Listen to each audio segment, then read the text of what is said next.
en lo que es semiología, porque en realidad es semiología de cabeza y cuello. El día de hoy avanzaremos lo que es semiología de cabeza y mañana completaremos con cuello y la parte que nos puede quedar pendiente. Tenemos una hora en promedio, ¿no? Bueno, primero para saludarlos, mi nombre es Orlando Herrera, soy médico internista, trabajo en el Hospital Sergio Bernales y vamos a trabajar en este semestre con 3 grupos en mi hospital. Bueno, por circunstancias que lamentablemente ya todos sabemos, no se puede hacer la presencialidad y eso de alguna manera perjudica, ¿no?, la formación que ustedes debieran de tener, sobre todo en un curso importantísimo que es semiología, introducción a la clínica, es decir, el momento en el cual ustedes ya tienen contacto directo con el paciente y todo lo que significa el ambiente de atención al paciente, es decir, intrahospitalario, ya sea en urgencia, consultorios externos, hospitalización, ¿no?, y las áreas correspondientes, porque finalmente la práctica hace al farero, dice un adagio por ahí, pero es el momento en el cual ustedes van a aplicar todo su conocimiento teórico de estos 3 o 4 años en la cual han ido acumulando, ¿no? Hay algunos cursos fundamentales que siempre tienen que estar repasando: anatomía, fisiología, fisiopatología, y obviamente los otros cursos complementarios desde el punto de vista de la histología, de la patología, de la bioquímica, en fin.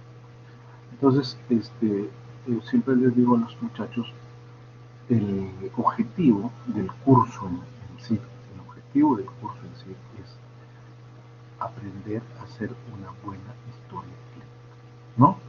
Porque si no sabemos hacer una buena historia clínica, probablemente no lleguemos a un diagnóstico certero cuando el paciente lo necesita y quizás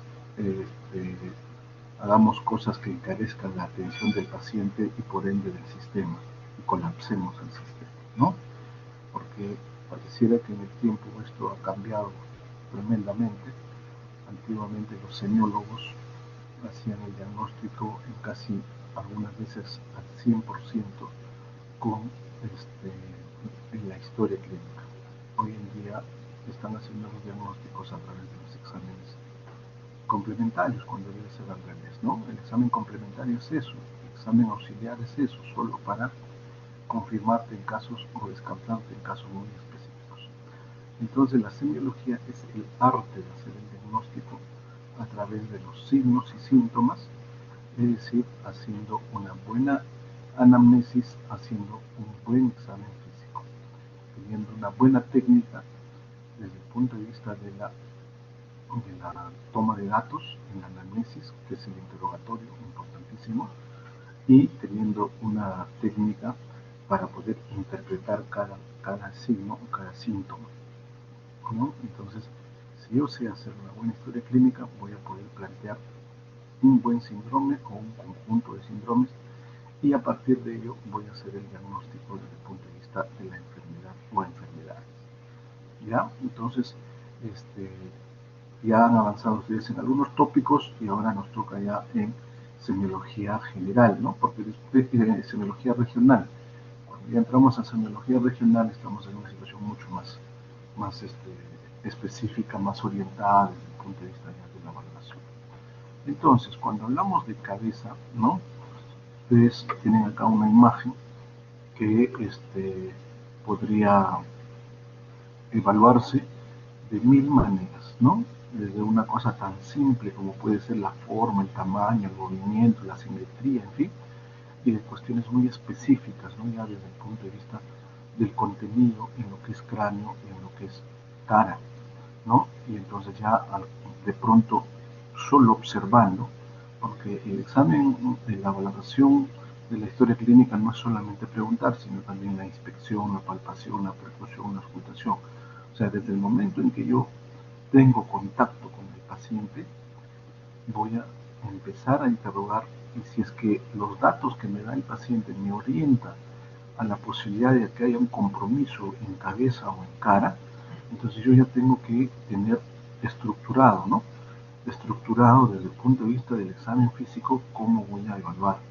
Es decir, cómo evalúo el globo ocular, cómo evalúo la nariz, la boca, ¿no? Los oídos, la frente, las mejillas.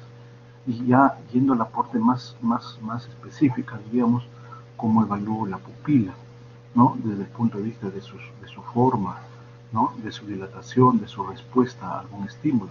Entonces cada vez voy de lo macro a lo micro, ¿no? Tratando de especificar y tratar de buscar qué cosa, buscar entre la normalidad y la anormalidad. Si ustedes no saben qué cosa es normal, definitivamente va a ser imposible decir que eso es anormal. Entonces, ya lo normal ustedes lo han estudiado hasta la saciedad y también lo anormal desde el punto de vista teórico. Entonces, cuando hablamos de cabeza, hay que darle una mirada general, pero después hay que analizar específicamente, ¿no? De pronto está caído el párpado, de pronto está arriba del globo ocular, de pronto no hay una arruga, de repente hay una lesión primaria, una lesión secundaria, la implantación tiene una característica diferente, el color del cabello, el grosor, es decir, la consistencia, la cantidad, es una serie, en realidad nos demoraríamos solo una hora si quisiéramos hacer mirando nada más esta cabeza y analizando cada punto, ¿no?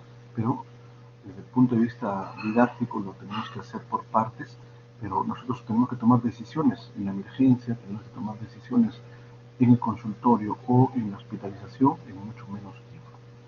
Entonces, siempre los pasos, ¿no? Importantes desde el punto de vista del examen clínico. La anamnesis, ya hemos dicho que hay que buscar síntomas, ¿no? Hay que buscar algunos antecedentes. Todo es importante, ¿no? Desde el punto de vista de la afiliación, desde el punto de vista de la ectoscopía, desde el punto de vista de la enfermedad actual, desde el punto de vista de los antecedentes fisiológicos, generales, patológicos, lo que fuera, y el examen físico importante. Siempre, ¿no? Desde el punto de vista de la inspección, de la palpación, de la percusión y de la auscultación. Aunque no lo vean, estos 4 pasos sí se puede hacer en cabeza, ¿no? Se puede hacer la inspección, como en todo, se puede hacer la palpación, la percusión y la auscultación. Solo que hay que saber en qué momento es más importante la palpación, en qué momento es más importante la percusión o en qué momento es más importante la auscultación. Entonces, cuando hablamos de inspección, lo primero que nos llama la atención, ¿qué cosa? Lo primero que nos llama la atención es la, la forma, por ejemplo, ¿no? La forma o el tamaño de la cabeza, ¿no? Entonces ya de pronto nos viene a nosotros a la idea de cosas. Por ejemplo, ¿no? En cuanto a tamaño, voy a hablar de braquicefalia o dolicocefalia. Pero en función a qué voy a hablar de braquicefalia o dolicocefalia, en función a un índice. Entonces yo tengo que calcular el índice. ¿Y qué cosa es el índice? Es una relación entre el ancho sobre el largo por 100. Y a partir de eso tengo rangos, ¿no? Para decir si está normocefálico, si está braquicefálico o si está dólicocefálico. Braquicefálico será ancho, dólicocefálico será largo, ¿no? Y el índice va a ir entre 75 y 80, ¿no? Es decir, si es más de 80 o si es menos de 75 o si está entre 75 y 80, el índice, ¿no? Voy a darle la definición de lo que es braquicefalia o dolicocefalia. Eso es un dato importante desde el punto de vista de la forma, ¿no? Porque también en tamaño podríamos decir ya solamente en relación a la circunferencia, ¿no? La circunferencia, donde los puntos de referencia son en la parte anterior, ¿no? La vela, y en la parte posterior el occipucio, la protuberancia occipital.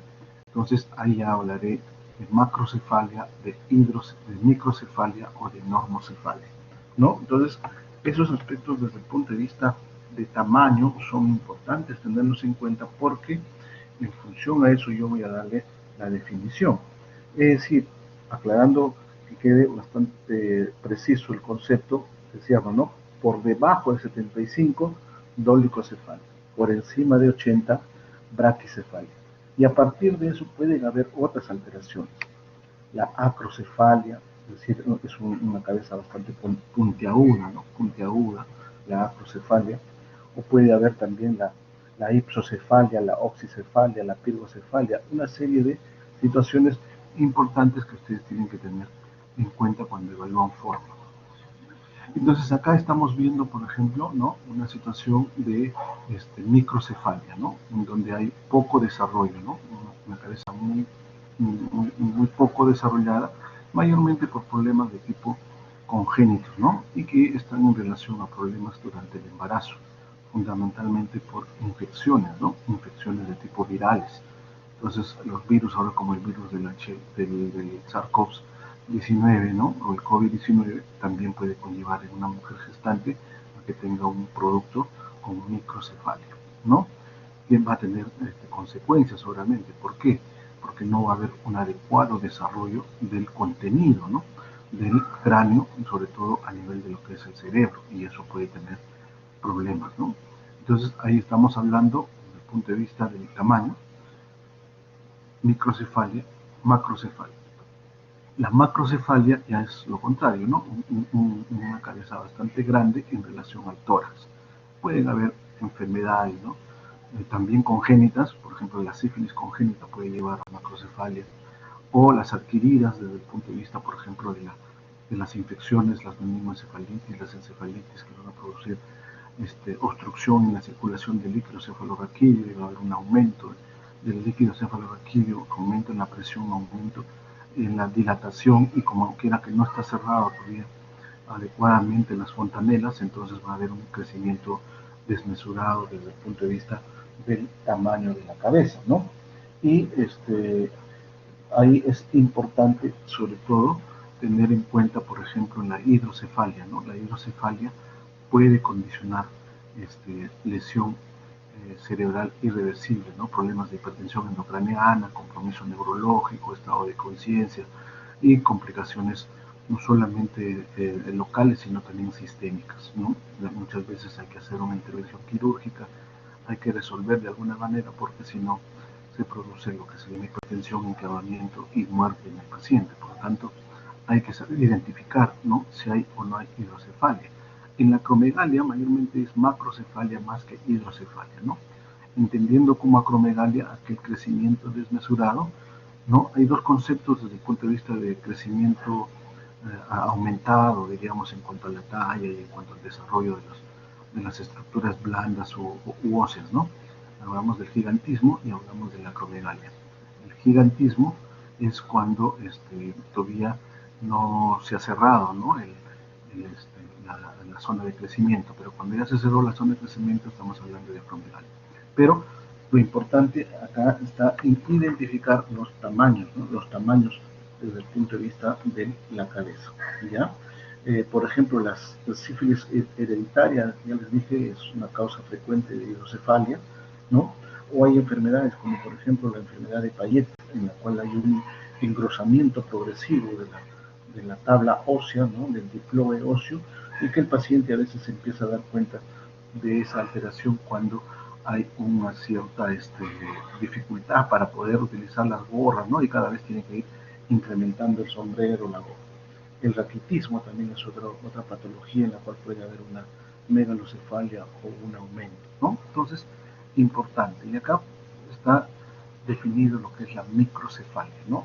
La microcefalia, sobre todo, hay una situación de consecuencia severa, como hemos dicho, desde el punto de vista del desarrollo, conllevando alteraciones de tipo cognitivas, ¿no? Algunas veces desde el punto de vista de desarrollo de las funciones mentales superiores, hay alteraciones, y algunas veces pues llegan a poner términos como, ¿no?, los idiotas, los imbéciles, en las cuales hay como problemas de tipo orgánico en cuanto a desarrollo, y después se manifiesta desde el punto de vista funcional cuando uno hace la valoración de la, de la, de la parte cognitiva, en cuanto a la memoria, en cuanto a la atención, en cuanto al pensamiento, en cuanto al razonamiento, en cuanto a la lógica, ¿no?, en cuanto a la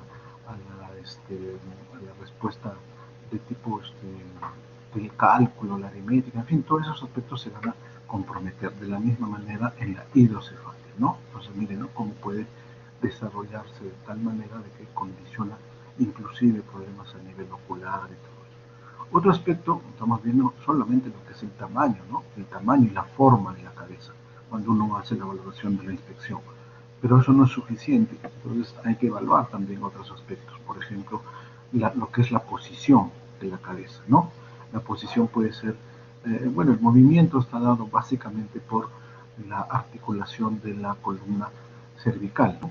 Pero esos movimientos que pueden ser de lateralización, pueden ser movimientos de flexión, de extensión, ¿no? De rotación, no es una rotación completa, obviamente, pueden también ser alterados, ¿no? Entonces hay que ver, cuando uno hace la valoración de cabeza, tiene que ver la parte funcional y desde el punto de vista funcional ver si es que hay movimientos adecuados o está en la posición adecuada, ¿no? Una posición central o puede estar en una posición lateralizada.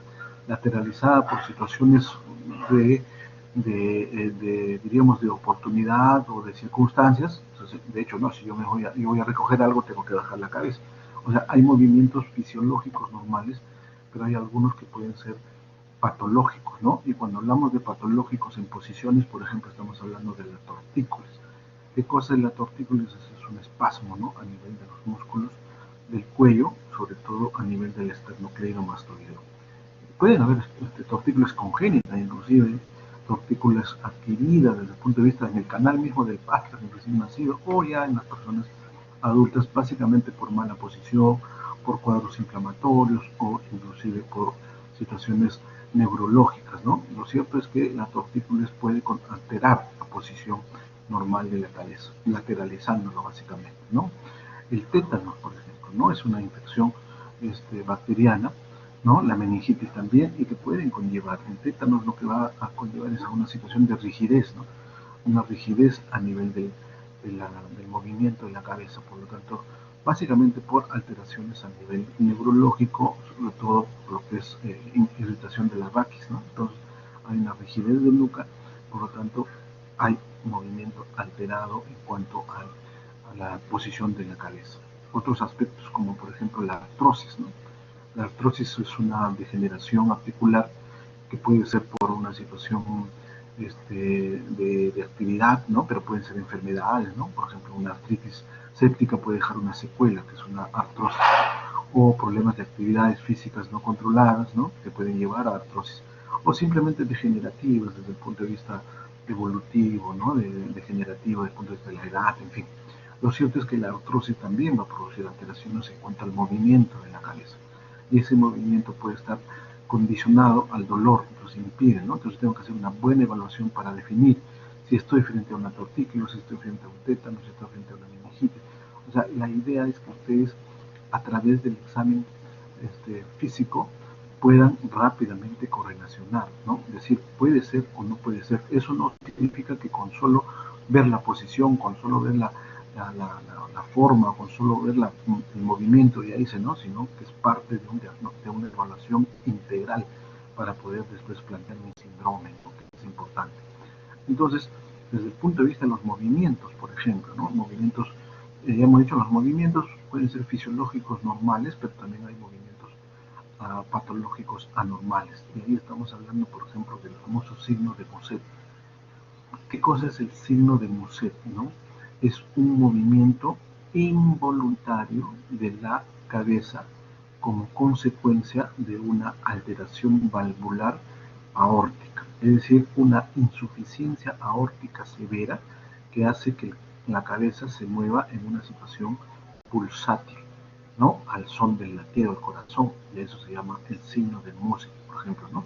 O por ejemplo los temblores desde el punto de vista de los movimientos estereotipados. Por ejemplo, hablamos ahí del síndrome de Sydenham, ¿no? En la Corea menor, o el síndrome de Huntington, la Corea mayor, ¿no? Alteraciones de movimientos estereotipados por problemas de disautonomía neurológicas, ¿no? O los tics, inclusive las posiciones anormales pueden ser estados anímicos, ¿no? A veces cuando uno está en una situación de depresión, de melancolía, tiene una cierta posición.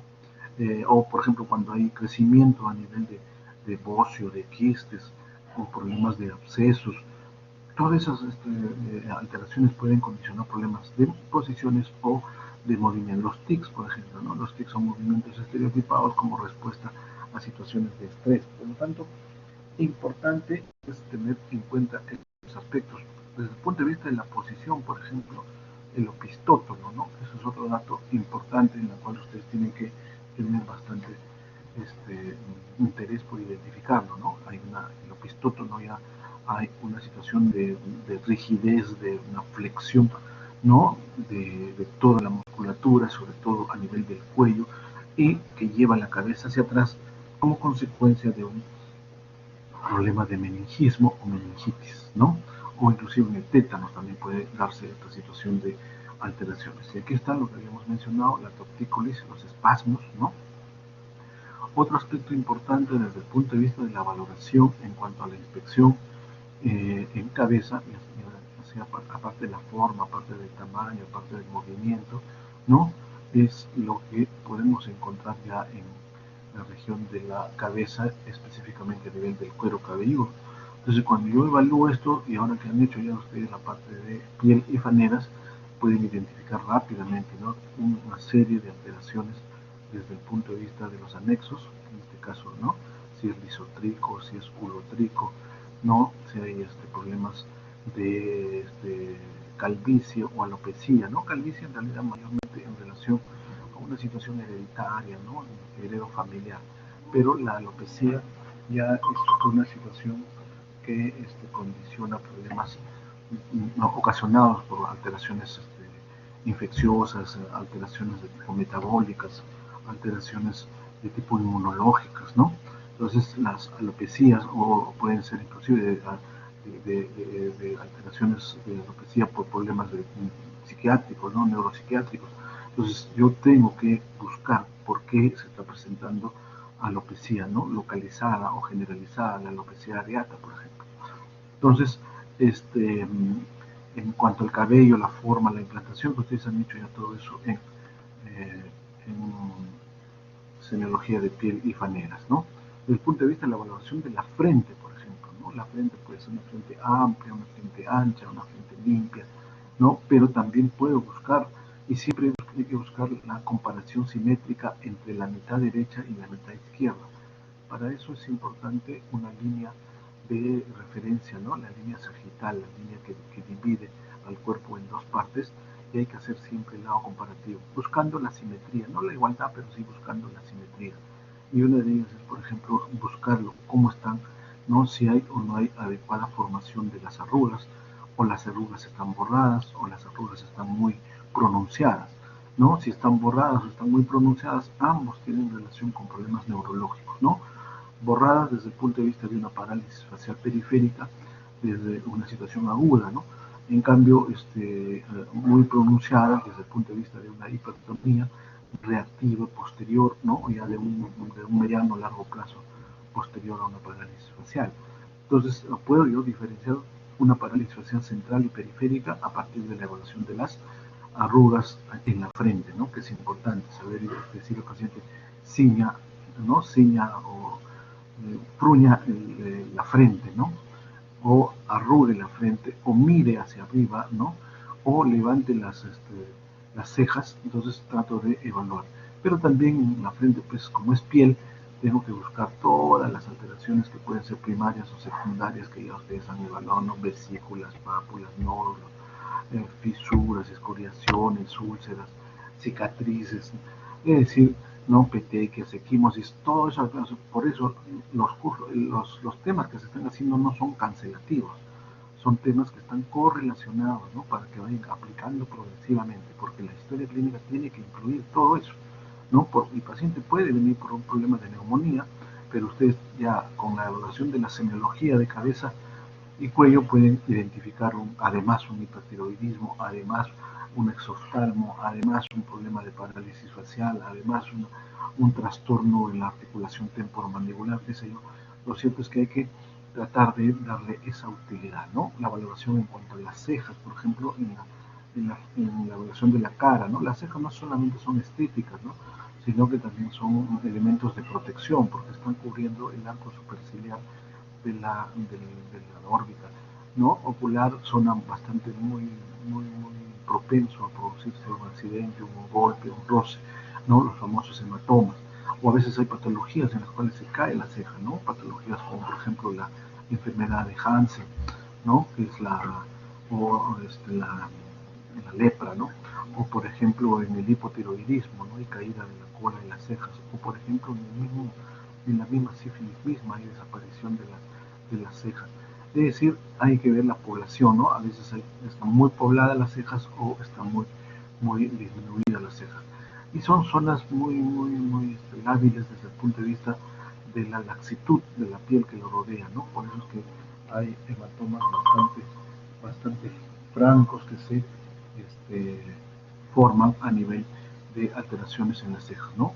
El mixedema, por ejemplo, es una infiltración de un tipo de tejido, una proteína amorfa, anormal, ¿no? El tejido mixedematoso que ingresa y infiltra el tejido celular subcutáneo y puede parecerse a a un,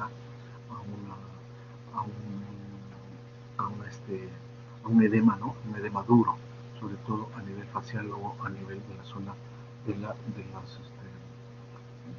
las cejas. La alopecia, ya hemos dicho, ¿no? Las características, y hay que evaluar todo eso. Entonces, las diferentes variaciones o presentaciones de alopecia, ¿no? Y ahí hay que evaluar no solamente lo que es la piel, el cuero cabelludo, sino también todo lo que es la parte de los anexos.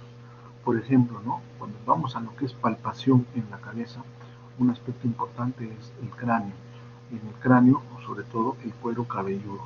Y ahí hay que buscar, ¿no? A la palpación nosotros podemos evidenciar los tumores, podemos evidenciar hematomas, podemos evidenciar en niños el estado de la fontanela, si la fontanela está hundida, si la fontanela está dilatada, en relación a deshidratación o hipertensión endocraniana, si hay cierre de las suturas, alteraciones en el cierre de las suturas, algún crujido, ¿no? Desde el punto de vista de la fractura, de alteraciones óseas, ¿no? Y las lesiones que pueden ser acá las fístulas, ¿no? El eritema, ¿no? Marcado, franco, a veces vesículas, pueden haber secreciones serosas, secreciones serohemáticas, secreciones purulentas, es decir, todo lo que yo tengo que evidenciar. Puedo evidenciar tumores benignos o malignos, ¿no? Diríamos un quiste dermoide, ¿no? Que es frecuente a veces a nivel del cuero cabelludo, lo puedo identificar a través de la palpación, o inclusive los famosos lipomas, ¿no? Los lipomas. Entonces hay que hacer una adecuada valoración buscando la posibilidad de encontrar alguna alteración o patología. Desde el punto de vista, por ejemplo, de la valoración de los senos paranasales. Entonces esto es importante. ¿Por qué? Porque hay patologías que pueden orientar a la posibilidad de un cuadro infeccioso en los senos paranasales, ¿no? A partir de una infección respiratoria simple que puede complicarse y darme una sinusitis. Pero para eso yo tengo que saber cuáles son los senos paranasales accesibles a una evaluación. Los senos paranasales accesibles son los frontales y los maxilares, no tanto los etmoidales, ¿no? O los esfenoidales. Entonces, yo puedo evaluar. ¿Cómo voy a evaluar? Bajo procedimientos, ¿no? Por ejemplo, ¿qué son los senos? Son cavidades, ¿no? Cavidades óseas vacías, que mayormente sirven como situación de resonancia, ¿no? Como cajas de resonancia para la fonación o emitir un tipo de sonido en cuanto a la voz, ¿no? Entonces, pero son cavidades que tienen epitelio, ¿no? Y cuando esas cavidades que tienen epitelio se contaminan o se infectan o hay gérmenes a ese nivel o hay cuadros inflamatorios, ¿no? Va a producir líquido y ese líquido se va a acumular en las cavidades. Y yo quiero definir desde ese punto de vista. Entonces, puedo usar la percusión, ¿no? La percusión, por ejemplo. Entonces acá, por ejemplo, percusión para el seno frontal, percusión para el seno maxilar. Pero a veces no es suficiente la percusión, ¿no? Porque si hay dolor, puedo percutir, percuto, hay dolor, puedo inferir que hay un cuadro inflamatorio. A veces inclusive el paciente refiere cefalea, rinorrea, fiebre, tos, alteraciones en el oído, talgia, en fin, hago la percusión y hay dolor. Pero ¿cómo puedo yo evidenciar si es que hay o no hay ocupación de esa cavidad? Hago lo que es la transiluminación, ¿no? ¿Cómo se hace la transiluminación? Lo llevo a la paciente a un cuarto oscuro y ahí uso una linterna, ¿no? Y puedo una lámpara si quiero. Entonces, si quiero evaluar el seno frontal, introduzco un haz de luz a nivel del ángulo interno de la cavidad orbitaria, ¿no? Y espero que se transluzca a nivel frontal. Si no se transluce, ¿no? El área que no se trasluce, yo puedo indirectamente sospechar de que ahí hay acúmulo de líquido o cualquier otra sustancia. Hay una alteración. Obviamente, el examen que mejor va a definir es una radiografía de senos paranasales, a veces hasta una tomografía, pero ya clínicamente lo puedo sospechar. De la misma manera, si quiero evaluar la transiluminación a nivel de los senos maxilares, entonces en un cuarto oscuro igual una linterna y introduzco el haz de luz por la boca, ¿no? Que abra la boca, introduzco el haz de luz y busco si hay o no hay transluminiscencia, si hay o no hay transparencia. Si una de ellas está opacada, entonces yo diré probablemente acá hay un compromiso. Entonces, importante desde el punto de vista de la valoración de lo que son senos. Otro aspecto desde el punto de vista de la valoración son el examen de los ojos, ¿no? Y tenemos que evaluar los párpados, la conjuntiva vulvar, palpebral, el lobo ocular, la córnea, las pupilas. Esa es una situación importante, ¿no? Es decir, cuando yo doy una vista panorámica, tengo que ver, ¿no?, cómo está la pupila desde el punto de vista de su normalidad, cómo está el iris, cómo está la córnea, cómo está la esclera, cómo está la conjuntiva, ¿no?, cómo están la conjuntiva vulvar, la conjuntiva palpebral, cómo está el párpado per se, ¿no?, cómo está el ángulo donde se produce digamos, la zona de drenaje de las lágrimas, ¿no? La puneta, en fin, todos esos aspectos tengo que evaluarlos y ahí vamos a ir. Empezamos por los párpados, ¿no? Entonces, en los párpados, ¿qué cosa se puede presentar? En los párpados se puede presentar edema, o sea, infiltración. El edema puede ser por un problema de tipo sistémico, ya ustedes estarán imaginando, puede ser por una insuficiencia cardíaca, una insuficiencia renal, una hepatopatía crónica, un problema de desnutrición por hipoalbuminemia, en fin, un edema no generalizado, una nasal. Pero también el edema puede ser por problema local, ¿no? Por problema local, es decir, por ejemplo, una picadura de un insecto, ¿no? Y te puede producir una vasodilatación y un edema, ¿no? O puede ser un trauma, ¿no? Puede ser un trauma. Entonces, hay varias causas por las cuales se puede producir un edema, pero si hay edema a nivel palpebral, tengo que buscar la causa. Pero lo importante es saber encontrar el edema, ¿no?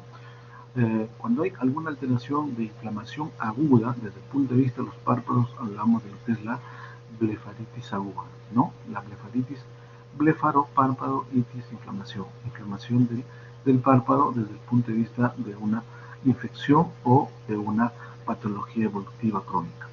Hay dos conceptos importantes que son el ectropio y el entropio desde el punto de vista de los párpados.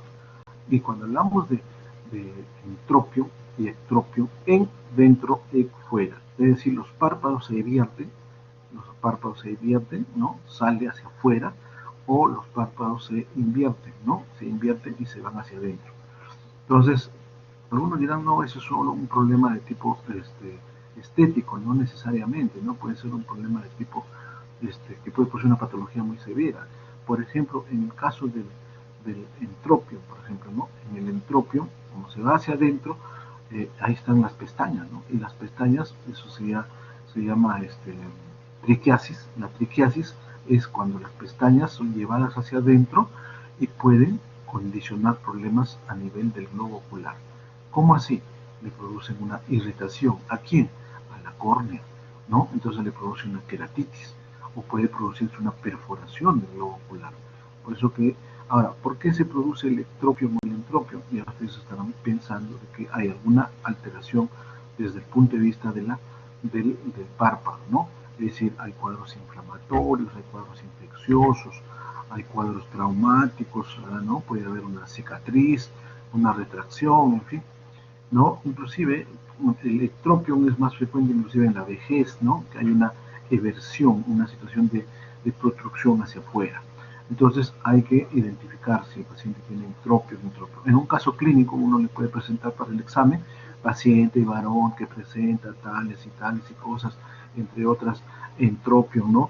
Y que hace ambliopía, ¿no? Y posteriormente hace amaurosis. Diga usted, ¿no? ¿Por qué se presentó el problema? Y ahí les ponemos alternativas. O sea, sí se puede armar un caso clínico a partir de todas estas alteraciones para el examen. Ya, hay muchas, si ustedes, yo les quiero advertir, muchas de las cosas que yo estoy comentando no están en las diapositivas. Les estoy tratando de explicar porque se entiende que ustedes van a complementar con su práctica y además van a leer por su propia cuenta. Y obviamente en el examen viene de cualquiera de los aspectos que estamos tocando. Entonces, los párpados desde el punto de vista del movimiento también es otro dato importante, ¿no? La imposibilidad de levantar el párpado se puede caer por varios motivos, ¿no? Por problemas neurológicos, por problemas del edema, por problemas inflamatorios musculares, ¿no? Entonces, cuando hay una caída del párpado, inclusive puede haber una pseudotosis, ¿no? Es decir, la caída del párpado se llama tosis, ¿no? Tosis palpebral, y que puede ser por parálisis, ¿no? Del tercer par craneal, ¿no? Entonces, el motor ocular común, una parálisis en una situación de parálisis facial periférica, entonces, ¿no? O enfermedad de Bell, entonces el paciente, una característica va a ser la tosis palpebral. Yo voy a identificar rápidamente, complementarlo con nosotros, ya me imagino cómo estarán las arrugas, cómo estará eso con nasogeniano, cómo estará el ángulo de la comisura labial y todo el conjunto de evaluaciones le van a hacer el diagnóstico de si eso no es una parálisis facial periférica desde el punto de vista de alteración del tercer par craneal. Si es en el trayecto se fuera, saliendo después de la base del piso del cráneo, sobre todo a nivel del agujero, ¿no? O sea, cuando pasa el agujero rasgado o el agujero menor, ¿no? Entonces, todos esos aspectos. El blefaroespasmo es otro dato importante desde el punto de vista del ¿no? el espasmo en una situación paroxística, en una situación súbita que se puede presentar con alteraciones de tipo neurológico. Hay una que es el síndrome de Bernard-Horne, ¿no? El síndrome de Bernard-Horne es un síndrome que tiene como característica una alteración a nivel diríamos, del plexo braquial, más que el plexo braquial, diríamos, la cadena simpática, ¿no? Es una alteración, un compromiso a nivel de la cadena simpática, ¿no? Y entonces, ¿cómo características tiene? Es un tumor que puede condicionar la alteración a nivel de la cadena simpática, sobre todo a nivel de la axila, por ejemplo, o a nivel del cuello. Entonces va a producir una tosis parcial, esta es la característica del Bernard-Horne, va a ser tosis, va a ser miosis, entendiendo como miosis una disminución en la apertura de la pupila, ¿no? El enoftalmo, ¿qué cosa es enoftalmo? El oftalmo es un hundimiento, una retracción, ¿no? Como si fuera un hundimiento del globo ocular, lo contrario de exoftalmo. Si ustedes se han dado cuenta, hasta aquí hemos empezado a utilizar muchos términos desde el punto de vista semiológico. Entonces ya no van a decir, ¿no? Ojo hundido, ya van a decir enoftalmo, ¿no? Ya no van a decir párpado evertido, sino van a decir ectropio, ¿no? Ya no van a decir párpado invertido, van a decir entropio, ¿no? Ya no, entonces los términos médicos es otro objetivo desde el punto de vista de su formación en el curso de Introducción a la Clínica o Semiología. Entonces, a nivel del Horner vamos a encontrar tosis parcial, miosis, enoftalmo y anhidrosis. ¿Qué cosa es anhidrosis? No hay resequedad, no hay humedad, no hay sudoración, por lo tanto completa el síndrome y una alteración a nivel del simpático cervical. Entonces ahí tenemos, por ejemplo, lo que es la tosis palpebral, ¿no? El enoftalmo, por ejemplo. ¿Qué cosa es el enoftalmo? El enoftalmo es que no puede cerrar adecuadamente el párpado. Es decir, yo le puedo decir al paciente, cierre los ojos, este párpado cierra muy bien, pero este párpado no logra cubrir, se queda la esclera observándose y eso se llama enoftalmo, ¿ya? El término. Entonces, tosis, enoftalmo, ¿no? Entropio, exoftalmo, todos esos aspectos, ¿no? Miosis, anhidrosis, hay que tenerlos en cuenta para el lagoftalmo, es lo que ya les mencioné desde el punto de vista de la alteración, parálisis del séptimo par craneal también puede ser, ¿no? Y problemas en cambio, cuando hay problemas de enfermedad tiroidea, hay protrusión ocular, hay exoftalmo, eso sí es globo ocular, pero ahí va a haber problemas en cuanto al párpado, ¿no? El exoftalmo tiene ciertas características, ¿no? O signos se llama, ¿no? Entonces hay un signo en la cual el paciente con exoftalmo no puede cerrar el párpado o no puede parpadear, ¿no? El signo de Wallenberg, si mal no recuerdo. Entonces es importante evaluar esos aspectos, ¿no? Lo otro es el santelasma, por ejemplo, ¿no? ¿Qué cosa es el santelasma? Santelasma es acúmulo o depósito de qué? Depósito de grasa, ¿no? Depósito de placas de colesterol a nivel del entorno del párpado, ¿no? Entonces esto te hace sospechar rápidamente la posibilidad de una dislipidemia, de una hipertrigliceridemia heredofamiliar con personas que tienen muy alto contenido de grasa. Otro aspecto desde el punto de vista de la valoración del globo ocular es lo que es la blefaritis, ¿no? Blefaritis es una inflamación del borde libre del párpado, ¿no? Entonces, por la presencia de infecciones, ¿no? Obstrucciones de algunas glándulas, ¿no? Desde el punto de vista del chalacio, del ursuelo, de la gastrocistitis, ¿no? Por ejemplo, cuando hablamos de la glándula de Meibonio, estamos hablando del chalacio, ¿no? Inflamación de la glándula de Meibonio, ¿no? En el borde del párpado. O el ursuelo, que es mucho más frecuente que el chalacio, ¿no? Es una obstrucción del folículo piloso, hay un nódulo, no estafilococo, inflamación, a veces puede ser tratado médicamente, algunas veces inclusive tiene que ser quirúrgicamente, ¿no? Porque no solamente produce dolor, sino que puede infectarse, puede producirse un absceso, ¿no? Una blefaritis, ¿no? Y la dactiocistitis. ¿Qué cosa es la dactiocistitis? La dactiocistitis es una obstrucción a nivel del conducto nasolacrimal, ¿no? Entonces, una alteración a nivel del conducto nasolacrimal puede hacer que esta parte se inflame, se edematice, se hinche, ¿no? O puede haber inclusive secreción seropurulenta, seremática, ¿no? A nivel del ángulo interno del ojo, y entonces hay que pensar en la posibilidad de una dactiocistitis.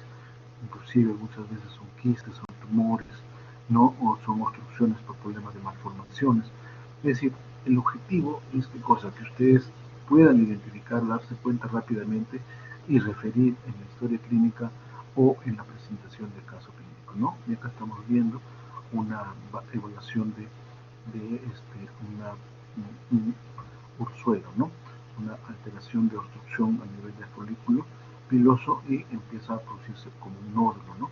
O sea, una lesión indurada, sobrelevada, ¿no? De tipo redonda, de más, ¿no? De 1 centímetro. Entonces, esos datos son importantes. Y de hecho ya hay un eritema, ¿no? Se va a producir un ojo rojo, ¿no? Un ojo doloroso. Otro aspecto importante desde el punto de vista de la globo ocular es la evaluación de la conjuntiva, ¿no? La conjuntiva. Y tenemos conjuntiva palpebral y conjuntiva vulvar. Desde el punto de vista de la conjuntiva palpebral, su color, ¿no? Su color es importante. Cuanto más pálido está, probablemente me orienta a la posibilidad de una hipoemia, entonces una menor concentración de hemoglobina, y activamente los semiólogos podían calcular a través de la evaluación del párpado, ¿no? Sobre todo la conjuntiva palpebral, no párpado, sino a través de la evaluación de la conjuntiva palpebral, la posibilidad de correlacionar con la hemoglobina que tenía el paciente, ¿no? Decía, este paciente tiene 10 de hemoglobina, este tiene 6, este tiene 5, probablemente este tiene 18 de hemoglobina, ¿no? Evaluando básicamente la conjuntiva palpebral, pero hay que ver, ¿no? Inclusive en la conjuntiva palpebral hay que ver alteraciones de si hay sangrados o presencia de petequias. Las petequias son digamos, lesiones primarias de la piel, ¿no? De tipo vasculares, en las cuales hay extravasación de sangre por problemas o trastornos de la población o problemas de tipo vascular, o sea, alteraciones en los vasos o inclusive problemas traumáticos. Lo cierto es que muchas veces se han hecho diagnósticos de enfermedades mieloproliferativas como la leucemia, encontrando presencia de petequias a nivel palpebral, ¿ya? Entonces hay que evaluar bien ¿no? Y desde el punto de vista de la conjuntiva vulvar, la pigmentación, ¿no? La pigmentación de la esclera, a veces la esclera se pinta mucho más. Cuando hablamos de ictericia es pigmentación de piel y mucosas. Cuando hablamos de mucosas, mayormente a nivel de la conjuntiva vulvar, pero la esclera fundamentalmente, ¿no? Cuando hay una elevación de la bilirrubina. ya sea indirecta, ya sea directa. Lo cierto es que cuando pasa por más de 2 gramos, de 2 miligramos por decilitro en sangre, ya hay pigmentación, ¿no? Las famosas hemorragias conjuntivales son importantes, ¿no? A veces son espectaculares. Cuando llega la emergencia uno ve el ojo como si estuviera saliendo y obviamente el paciente totalmente desesperado, pero cuando uno hace la evaluación define, esto es una hemorragia conjuntival, probablemente ha habido un vasito que se ha roto. Ahora lo vamos a ver desde el punto de vista, desde el punto de vista de la imagen, ¿no? De cómo sorprende o cómo alarma. Las quemosis, ¿no? Quemosis, ¿qué cosa es? Cuando la esclera, ¿no? O sea, la conjuntiva está muy, digamos, ha habido una sobrehidratación en el paciente. Suele ocurrir mayormente en ancianos y en niños cuando hay una sobrehidratación. Entonces, la conjuntiva, ahí entre la conjuntiva y la esclera, se empieza a llenar de agua y eso empieza a empujar a la esclera y se ve que es como si fuera un sobrenadante, ¿no? Como si fuera la clara de huevo, ¿no? Y entonces uno dice, este paciente presenta una quemosis, probablemente está sobrehidratado. Entonces, acá vemos, ¿no? Lo que es la conjuntivitis, ¿no? Desde el punto de vista del ojo rojo, ¿no? Puede haber hiperemia, puede haber una red de vasos que se incrementa, una hipervascularidad, ¿no? Una hiperemia en el ojo rojo. Puede haber presencia de ledaña, ¿no? Dependiendo si es viral, si es bacteriana, en fin. Lo cierto es que hay un eritema, una congestión. Pero también acá tenemos, ¿no?, la famosa hemorragia subconjuntival. Y cuando hablamos de hemorragia subconjuntival, como verán ustedes acá, es alarmante, ¿no? Pareciera que se le va a salir el ojo o simplemente ya ha habido un trauma que está condicionando pérdida de la visión. Y no tiene nada que ver, ¿no? Porque acá el problema es básicamente a nivel de la conjuntiva. No es problema a nivel del iris, no es problema a nivel de la pupila, no es problema a nivel de la córnea, ¿no? Por lo tanto, no va a haber alteración de la visión. A veces el paciente hace súbitamente elevación de la presión arterial o hace un esfuerzo y se rompe el vasito, una fragilidad vascular. Entonces hay que explicar al paciente y decirle, esto se va a reabsorber y no va a pasar nada, ¿no? Se va más tranquilo el paciente, ¿no? No hay que llamar al oftalmólogo ni mucho menos. Entonces, acá tenemos, por ejemplo, la ictericia, ¿no? La pigmentación de la esclera, sobre todo la mucosa, a nivel del globo ocular. Y esto es una conjuntivitis, diríamos una hiperemia, una congestión vascular. Otro aspecto desde el punto de vista del globo ocular, necesitamos el ojo, ¿no? Toda la información que tenemos que tener desde el punto de vista de la epífora, ¿no? ¿Qué cosa es epífora? Epífora es la pérdida de la lágrima, ¿no? O sea, empieza a rebasar el ángulo, diríamos, a nivel del conducto nasolagrimal. En el ángulo interno ahí está una canaleta, ¿no? Y un huequito que se llama la puneta, y por ahí drena. Normalmente no estamos produciendo pues, lágrimas en una situación constante para humidificar al globo ocular, pero también para limpiar el globo ocular, ¿no? Entonces, cada vez que haya una alteración en ese ángulo, sobre todo por infecciones, inflamaciones, tumores, por parálisis, inclusive, ¿no? Alteraciones neurológicas, por quemaduras, en fin, una serie de alteraciones que distorsionan ese ángulo, el paciente va a presentar epífora. No es que esté llorando, ¿no? Sino que no puede eliminar las lágrimas por el conducto nasolagrimal que va a presenciar los meatos, ¿no? Meatos en este medio, sobre todo. La serostalmia es otro término importante. ¿Qué cosa es serostalmia? Es la resequedad. Hay enfermedades como, por ejemplo, la esclerodermia, la enfermedad de Sjögren, las enfermedades, inclusive la misma artritis reumatoide o la enfermedad de lupus eritematoso sistémico, una serie de enfermedades que pueden conllevar a serostalmia, resequedad del globo ocular, falta de lágrimas, falta de salivas, no serostomía se diría si fuera en la boca, pero puede producir irritación, inflamación y alteraciones oculares. Desde el punto de vista del globo ocular, ya es otro aspecto importante, ¿no? El globo ocular per se, en cuanto a su movimiento, en cuanto a su posición y en cuanto a su, digamos, protrucción o retracción. Cuando hablamos en cuanto a su protrucción, hablamos de exoftalmo. Exoftalmo no solamente es por hipertiroidismo, ¿no? El exoftalmo puede ser también por un tumor retroocular, ¿no? Que puede estar empujando el globo ocular hacia afuera. Rara vez es unilateral, pero a veces es bilateral, ¿no? Desde el punto de vista del hipertiroidismo. O sea, protrucción del globo ocular. Ahora vamos a ver cómo voy a diferenciar el exoftalmo de un paciente que tiene pues, un globo ocular bastante saltón, ¿no? Sobre todo los pacientes de raza morena tienen los globos oculares más protuidos, más saltones sin ser exoftalmo. El enoftalmo, ya les hemos dicho, que es una retracción, ¿no? Un hundimiento, ¿no? Es decir, el enoftalmo podría ser inclusive en caso de que haya sido operado, por ejemplo, ¿no? A veces hay que hacer una enucleación.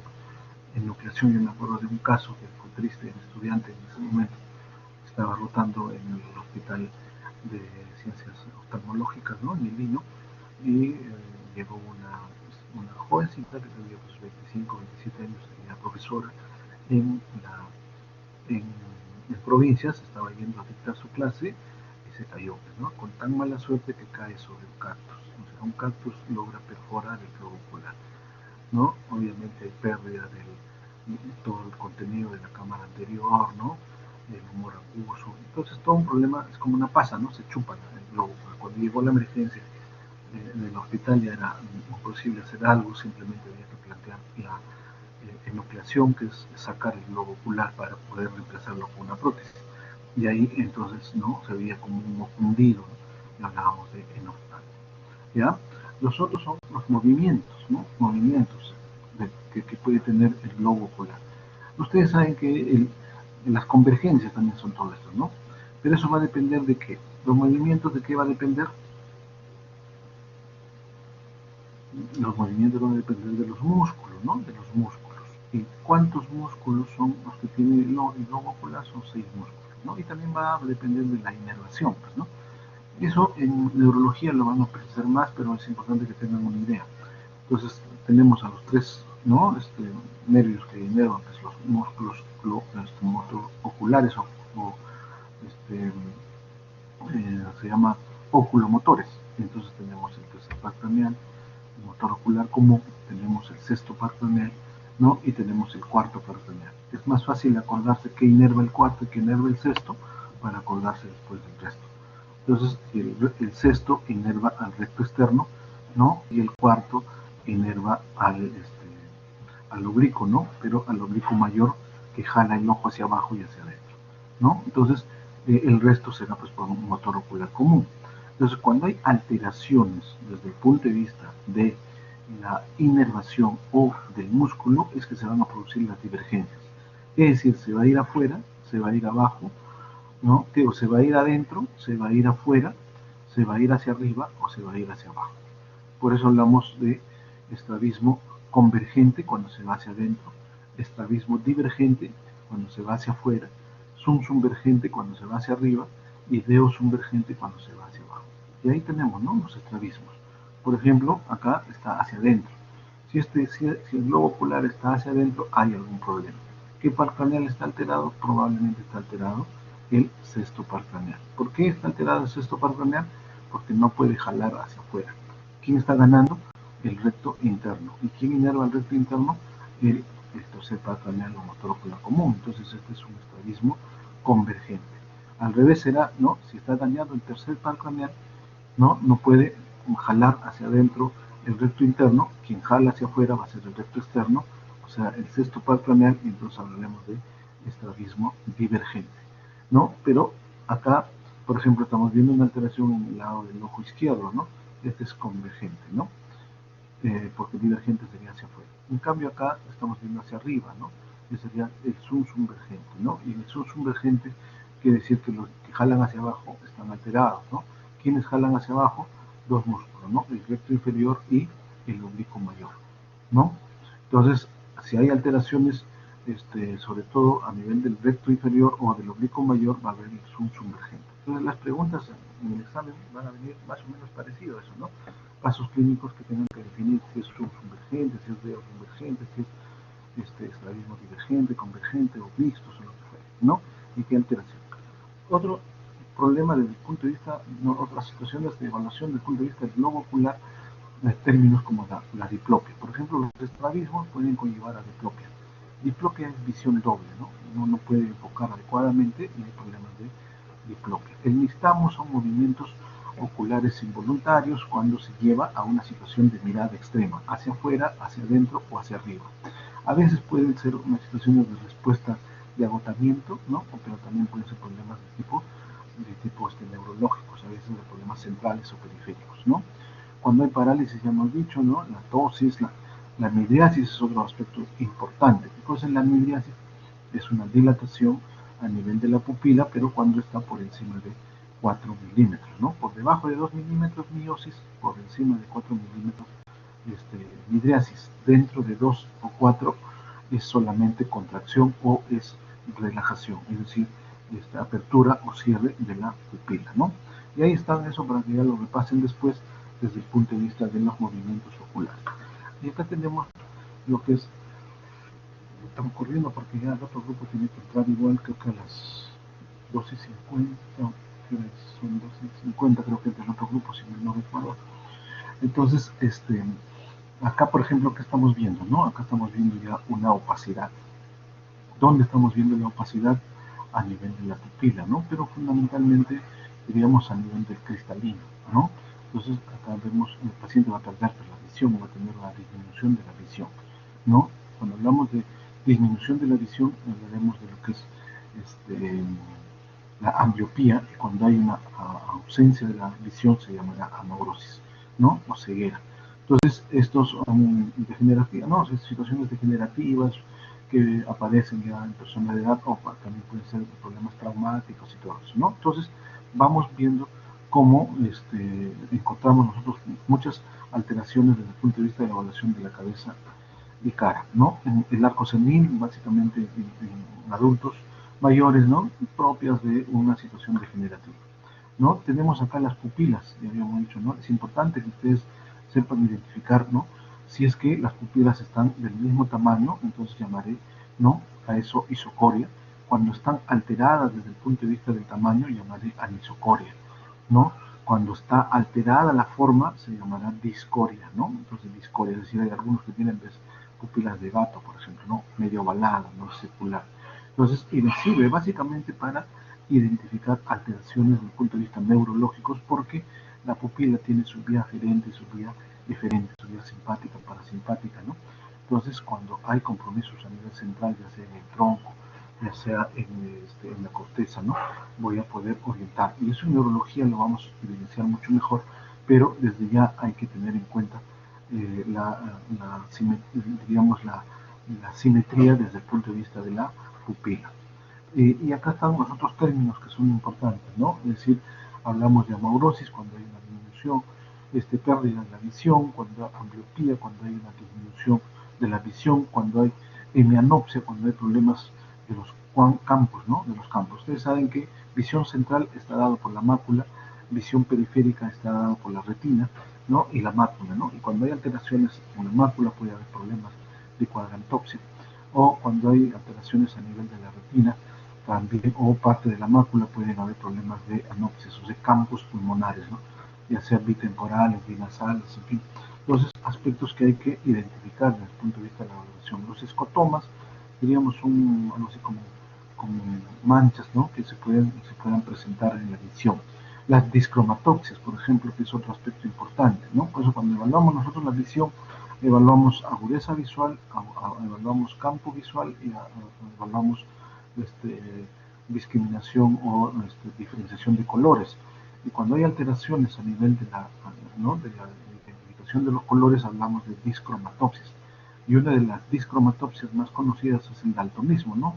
Porque Dalton pues, es una persona que tenía un problema de identificar y confundía el rojo con el verde, ¿no? Entonces hay que mostrarle pues, colores. En las hemianopsias hay que evaluar, el examinador tiene que ubicarse adecuadamente en el paciente para valorar los campos pulmonares, ¿no? En la agudeza visual habrá que buscar una cartilla especial para poder ver si es que hay pues, alteraciones de la refracción, ¿no? Como son la miopía, el estrabismo, el astigmatismo, la presbicia, y todas esas alteraciones de agudeza visual. La fotofobia es otro dato importante, ¿no? ¿Qué cosa es fotofobia? Es básicamente una alteración desde el punto de vista de dolor, ¿no? Es un dolor al estímulo de la luz, sobre todo cuando hay problemas de tipo neurológicos, como son, por ejemplo, la meningoencefalitis, ¿no? Las encefalitis de cualquier tipo, o inclusive los problemas de la rabia, ¿no? Enfermedad que condiciona alteraciones neurológicas que responden a fotofobia. Los pacientes tienen mucho dolor al estímulo de la luz. Entonces, acá hablamos de lo que es, por ejemplo, ¿no? la cartilla de Snape para poder identificar la agudeza visual desde el punto de vista de la miopía, de la hipermetropía, ¿no? ¿Cuál es la diferencia entre miopía e hipermetropía, por ejemplo, ¿no? No depender de dónde cae la imagen, ¿no? Si es adelante, si es atrás. Por ejemplo, el paciente miope tiene dificultad para ver de cerca, ¿no? Pero sí puede ver bien de lejos. En cambio, la hipermetropía es al revés, ¿no? Y de la misma manera, la presbicia es algo degenerativo que aparece ya por encima de los 40 años, ¿no? Alteraciones en la acomodación del lente, ¿no? Entonces, ya empieza a perder su acomodación, su ángulo, y van a empezar los problemas. Entonces, otro aspecto importante del punto de valoración ocular es esto, ¿no? Hay que hacer fondo de ojo. El fondo de ojo para evaluar básicamente lo que es la retina, ¿no? Los vasos de la retina, para evaluar la papila, ¿no? Para ver si es que hay alguna alteración. Hay las enfermedades, sobre todo en aquellas personas que tienen problemas de riesgo, ¿no? Es decir, los que tienen problemas de hipertensión, de diabetes, ¿no? De alguna situación de glaucoma, en fin. Lo importante es evaluar el fondo de ojo para identificar los vasos, la relación de los vasos, identificar algunas alteraciones desde el punto de vista de la papila, ¿no? Si hay un borramiento de los bordes de la papila, y que me indicarían la posibilidad de un papiledema, un edema de papila, que es parte de un cuadro que se llama hipertensión endocraniana, ¿no? O a veces ver lesiones exudativas, cicatrices, ¿no? Cicatrices, cuando se cierra un vasito, se produce isquemia, ¿no? O cuando sangra un vasito, lesiona la parte de la retina y cada vez se va, ¿no? Porque la retina es la extensión del nervio óptico, ¿no? Entonces, a medida que se va cicatrizando, puede ser un momento en que se cicatriza todo y pierde la visión, ¿no? Lo que suele pasar con la retinopatía diabética y la retinopatía hipertensiva. Y a veces en situaciones de aumento de la presión en el globo ocular pueden condicionar alteraciones en la retina, se cae la retina, ¿no? O por ejemplo traumáticas, desprendimiento de retina. Entonces, mira, importante que tengan ustedes todo esas consideraciones para la evaluación. Es bastante, les decía, por eso que nos vamos a quedar ahí, porque creo que ya me voy a tocar con el otro grupo, ya, para poder estar reuniéndome con ellos. Yo voy a continuar el día de mañana con ustedes a partir de lo que es nariz. Nos faltaría nariz, boca, oreja y cuello, ¿no? Entonces mañana estaremos terminando nariz, boca, oreja y cuello. Hoy hemos avanzado en lo que es cabeza y cara. Y de cara, básicamente hemos avanzado párpados, ¿no? Pestañas, cejas, globo ocular. Como verán, mire, eso que he corrido bastante. Lo importante que es tener en consideración todos esos aspectos para hacer una buena evaluación semiológica desde el punto de vista de la inspección, de la palpación, ¿no? De la percusión. Cuando hemos hablado de senos, hemos hablado de percusión. Quizás auscultación, estarán diciendo ustedes en qué momento puedo utilizar la auscultación. Sí, en globo ocular yo puedo auscultar, ¿no? Y puedo auscultar un soplo cuando hay alguna situación de estrechez a nivel de un vaso, ¿no? O cuando hay una dilatación a nivel de un vaso, se puede encontrar algún tipo de alteración, o inclusive en las arterias más superficiales a nivel de la región temporal, ¿no?